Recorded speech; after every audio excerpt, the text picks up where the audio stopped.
राधा,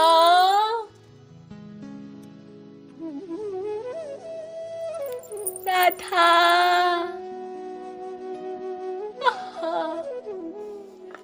जिनके लिए राधा, सांसारिक महत्वाकांक्षा सर्वोच्च है वो इसे ना सुने। जिनके लिए नाम पद प्रतिष्ठा पाना ही जीवन का लक्ष्य है वो इसे ना सुने।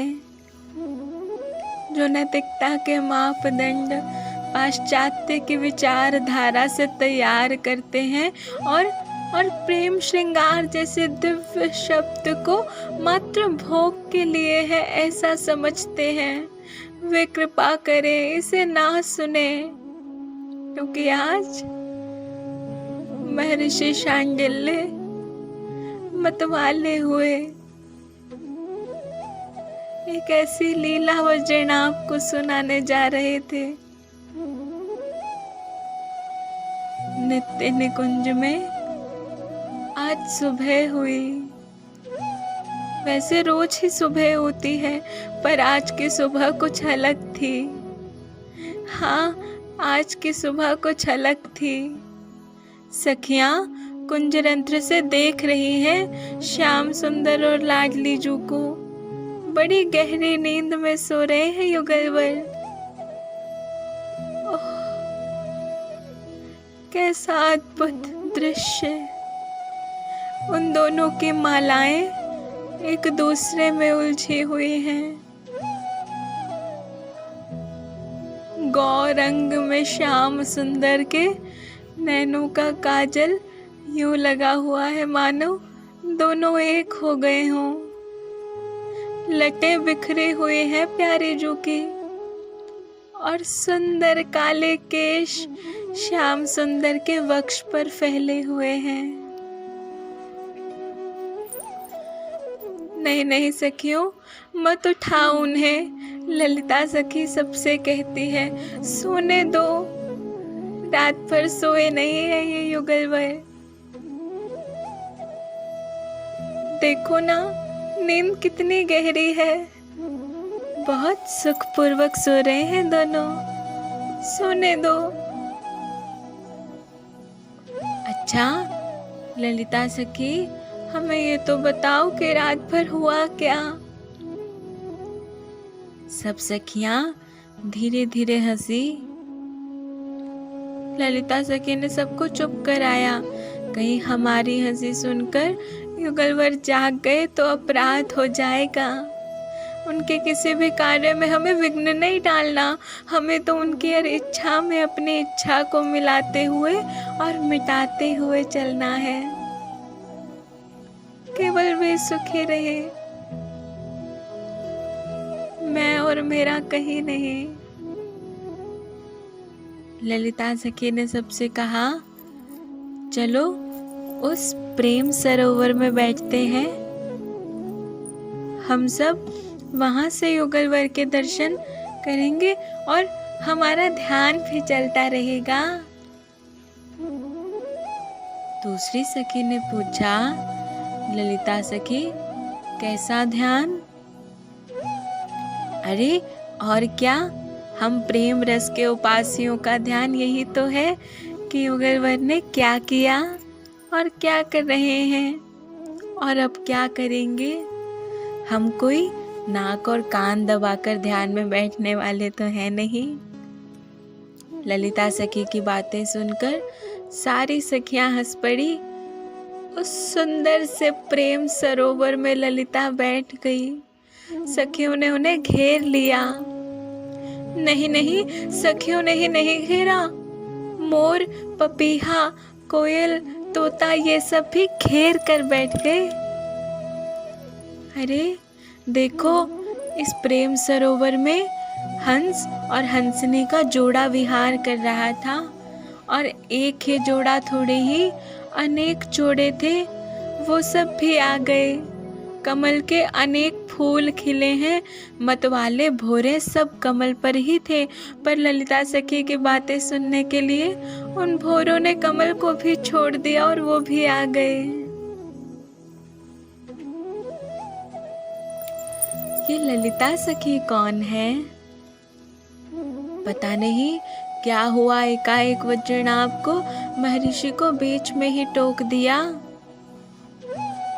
और पूर्ण रूप से अंतर्मुखी हो प्रेम रस में डूबकर, अति गहरा डूबकर इस दिव्य प्रेम लीला को बताने जा रहे थे महर्षि शांडिल्य, पर टोक दिया वज्रनाभ ने।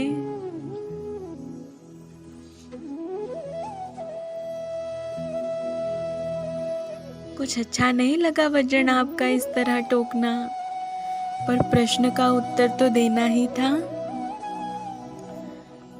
त्रिपुर सुंदरी है ये ललिता। त्रिपुर सुंदरी का तंत्र मंत्रों में सर्वोच्च स्थान है और यही त्रिपुर सुंदरी है।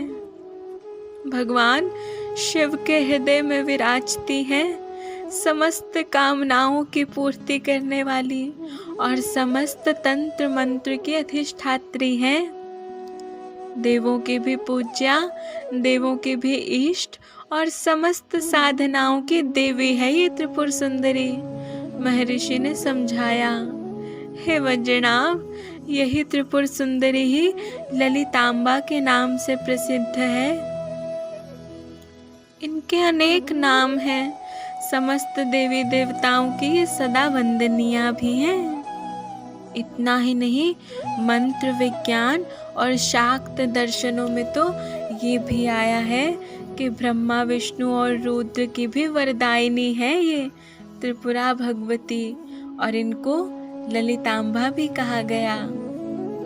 हे वज्रनाभ, यही त्रिपुर सुंदरी भगवती ही यहाँ श्री राधा रानी और श्याम सुंदर की प्रसिद्ध सखी बनकर इनकी सेवा में नित्य रहती है।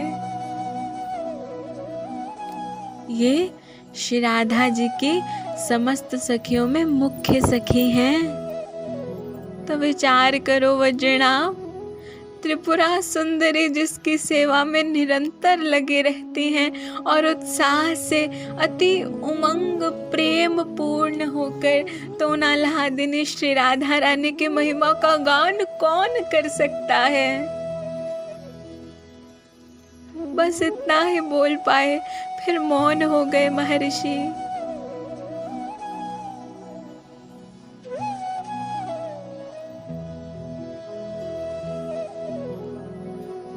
गुरुदेव, अपराध हो गया मुझसे।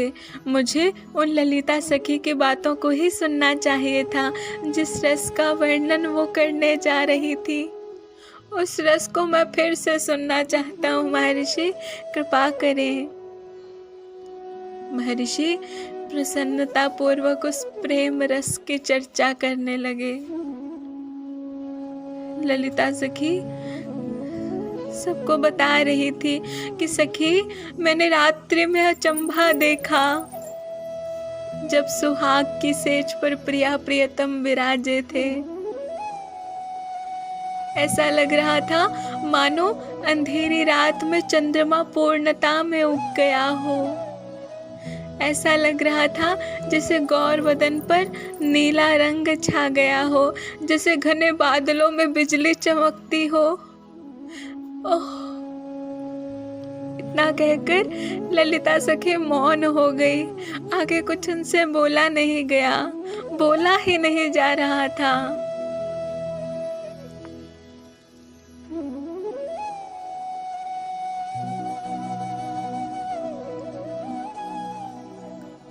पर सखियां भी ढीठ थी, उन्हें सुनना था प्रिया प्रियतम के उस प्रेम रस को और उस रस को पीना था। ललिता सखी को सखियों ने बड़े परिश्रम से बाहर की ओर खींचा।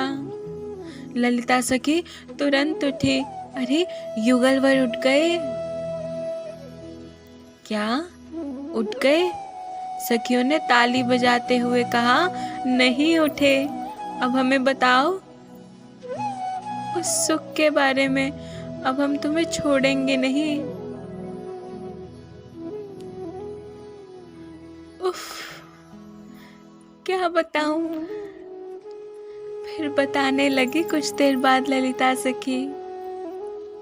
सेज पर श्री राधा रानी ने श्याम सुंदर की ओर देखा और श्याम सुंदर प्रियाजू को देख रहे हैं। सखी, कुछ देर तक देखते हुए तो ये भूल गए कि कौन राधा है और कौन कृष्ण।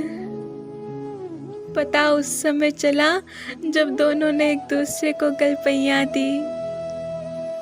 दोनों एक दूसरे के बाहुपाश में बंध गए। पर तनिक ध्यान श्याम सुंदर के गले में पड़े मणियों की माला पर गया श्री राधा रानी का। उन मणियों में श्री राधा रानी को अपना रूप दिखाई दिया। पर भोरी किशोरी, ओह, मेरे प्यारे के वक्ष में ये सौत कौन है? बस रूठ गई राधा रानी। सारी सखियां उदास हो गई। ऐसे समय में मान करना। फिर क्या हुआ ललिता सखी? फिर क्या होना था? श्री राधा दूसरे कुंज में चली गई और इधर श्याम सुंदर विरह के सागर में डूब गए। राधा, राधा, राधा, राधा, राधा, बस यही पुकारते रहे श्याम सुंदर। उनके रोम रोम से यही नाम निकल रहा था, राधा। मुझसे रहा नहीं गया। मैं गई श्याम सुंदर की वह दशा देखकर। तब श्याम सुंदर मेरे सामने हाथ जोड़ने लगे। ललिते, तुम मेरे प्राण प्यारी की सखी हो। मेरा एक काम कर दो ललिते। तुम्हारे स्वामी ने मुझे छोड़कर चली गई है। उनके बिना मैं कुछ नहीं हूँ। देखो, इस सेज के फूलों को मिला गए हैं। जाओ ना, उन्हें बुला कर लाओ ना यहाँ। सखियों, श्याम सुंदर की दशा देखकर मुझसे रहा नहीं गया। मैं गई उस कुंज में जहाँ लाडली बैठी थी। पर इनकी दशा तो और भी विचित्र हो रही थी। ललिते, मेरी प्यारी सखी, देख, मुझसे अपराध हो गया। मैं क्या करूं अब?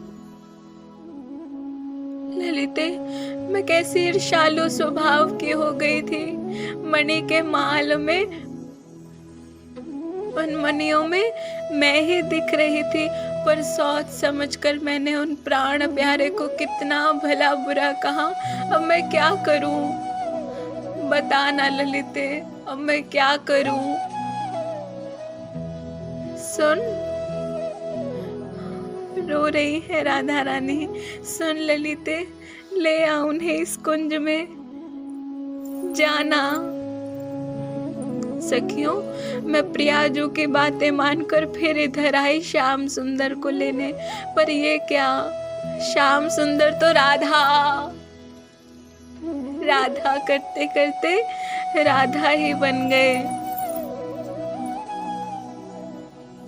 श्री राधा रानी का चिंतन करते हुए, उन गौर वर्णी श्री राधा का चिंतन करते हुए श्याम रंग मिट गया प्यारे का और वो गौर हो गए। और हे श्याम, हे मेरे प्राण आधार, हे मेरे प्रियतम कृष्ण, यही बोल रहे थे श्याम सुंदर। मैं इस स्थिति को देखकर स्तब्ध थी। ये बदल गए थे। मैं दौड़ी श्री राधा रानी के पास तो सखियों, उस कुंज की स्थिति तो और विचित्र हो गई थी। हे राधे, हे श्यामा, हे मेरी प्राण आधार, हे मेरी प्यारी। श्री राधा रानी श्याम सुंदर बन गई थी।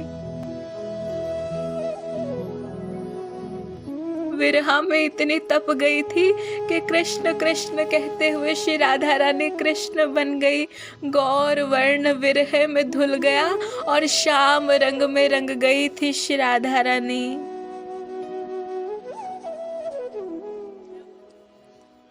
फिर आपने क्या किया ललिता सखीजू? सखियों ने पूछा। मैंने श्री राधा रानी से कहा, आप चलिए, आपकी राधा आपको बुला रही है, चलिए श्याम सुंदर।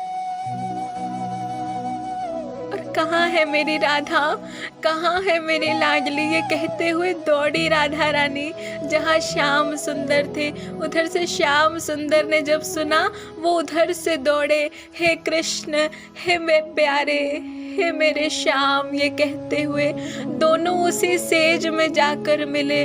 गौरवर्णी श्री राधा रानी श्याम सुंदर के वक्ष पर थी। मेरी प्यारी, मेरे प्राण, मेरी स्वामिनी, बस यही कहती जा रही थी श्याम सुंदर को। और श्याम सुंदर कह रहे थे, मेरे प्यारे, मेरे नाथ, मेरे प्राण आधार। दोनों एक दूसरे से मिल गए, दोनों की सांसें मिल गई, दोनों के देह मिले। अब उन्हें भार लगने लगा, वो वस्त्र, वो आभूषण सब भार लगने लगे। इतना ही नहीं, वो देह भी भार लगने लगा कि मैं राधा और मैं कृष्ण, ये मैं भी क्यों। धड़कनें एक हो गई, दोनों में अब कोई भेद नहीं रहा, एक ही हो गए दोनों। सखियों, मैं देख रही थी कि कौन कृष्ण है और कौन राधा। ललिता सखी से आगे कुछ बोला नहीं गया, इस समाधि में सब डूब गए। चलो, अरे सखियों, प्रिया प्रियतम उठ गए, युगलवर उठ गए। रंग देवी सखी कुंज से आई और जोर से बोली। बस इतना सुनते ही सब सखियां भागी निकुंज की ओर। और जब उठे दोनों युगलवर,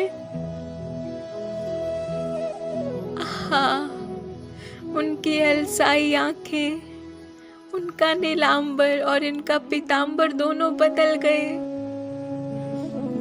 इनकी माला उनके गले में और उनकी माला इनके गले में थी। एक दूसरे की माला एक दूसरे में उलझी हुई थी। हंसती हुई सखियां कुंज में प्रवेश करती हैं और बड़े प्रेम से युगलवर की आरती उतारती हैं। आरती के समय की ये झांकी बड़ी अद्भुत है, जिसे शब्दों में कह पाना कठिन है। इसका तो केवल ध्यान करो वचना। इतना कहकर मुस्कुराए महर्षि। कनकवेल श्री राधिका, मोहन श्याम तमाल, दोनों मिली एक ही भय, श्री राधा वल्लभ लाल। राधा,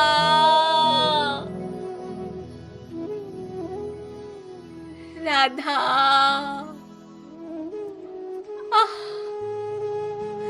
राधा।